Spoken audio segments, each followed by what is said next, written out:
મધ્યપ્રદેશના જોબટ નજીક લૂંટના ઈરાદે ફાયરિંગની ઘટના બની છે।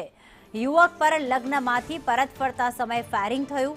બે લોકોએ યુવકને રોકીને અને યુવક પર ફાયરિંગ કર્યું હતું। યુવકને પેટની ડાબી બાજુ ગોળી વાગતા તે ઘાયલ થયો છે। યુવકને હાલમાં સારવાર આપવામાં આવી રહી છે, પરંતુ કોના દ્વારા ફાયરિંગ થયું છે? મધ્યપ્રદેશના યુવકને ગોળી વાગતા તેને હોસ્પિટલ ખસેડવામાં આવ્યો છે।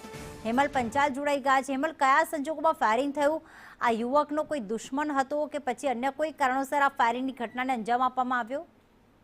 ચોક્કસથી ઘટનાની વાત કરવામાં આવે તો મધ્યપ્રદેશનો એક યુવક જે છે લગ્ન પ્રસંગ ની અંદર હાજરી આપીને પોતાના ગામ પરત ફરી રહ્યો હતો। તે દરમિયાન મધ્યપ્રદેશના જોબટ નજીક લૂંટના ઈરાદે યુવક પર ફાયરિંગ કરવામાં આવ્યું હતું। રસ્તા ઉપર રોકી અને બંને જે મોઢા ઉપર કપડું બાંધીને આવેલા ઈસમોએ જે યુવક છે તેને ઉપર લાકડીથી હુમલો કરવામાં આવ્યો, ત્યારબાદ ફાયરિંગ કરવામાં આવ્યું। જે યુવક જે છે તે મહેશભાઈ નામનો વ્યક્તિ છે ને તેને પેટની ડાબી બાજુ ગોળી વાગતા તેને સારવાર અર્થે દાહોદના ઝાયડસ હોસ્પિટલ ખાતે ખસેડવામાં આવ્યો છે। હાલ તો સમગ્ર ઘટનાને પગલે મધ્યપ્રદેશની જોબટ પોલીસે તલસ્પર્શી તપાસ હાથ ધરી છે। જી, આભાર હેમલ તમામ વિગતો માટે।